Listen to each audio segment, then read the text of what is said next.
Penn State fans, what if I told you that the best player in a Penn State uniform on Saturday against UCLA was Drew Allar? Because if you just read the articles or if you're on the chat boards and you read what's being said, you would think that the problem is Drew Allar.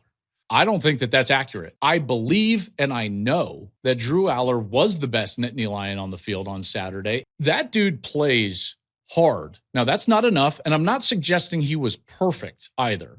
Okay, so I don't want to get the two conflated because no one played great for Penn State, but he was certainly the reason that they were in that game. He's looking at a wide receiver core right now that continues, even with different players in a rebuilt roster, continues to be an underperforming unit.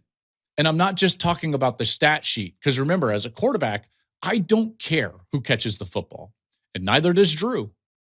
Okay? Julian Sayin doesn't care who catches the football. Here's what a quarterback actually cares about. Pictures. Are they clean? Are they on time? They do not get open.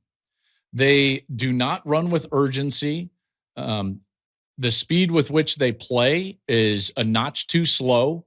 They cannot get off of bump coverage, so they're jammed constantly at the line of scrimmage if that's the technique that the defense is playing.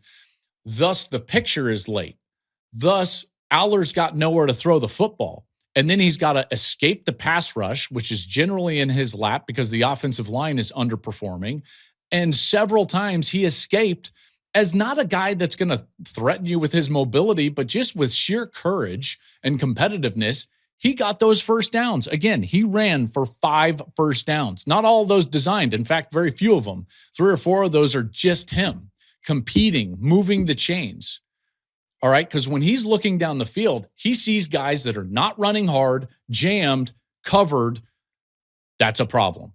That's a problem.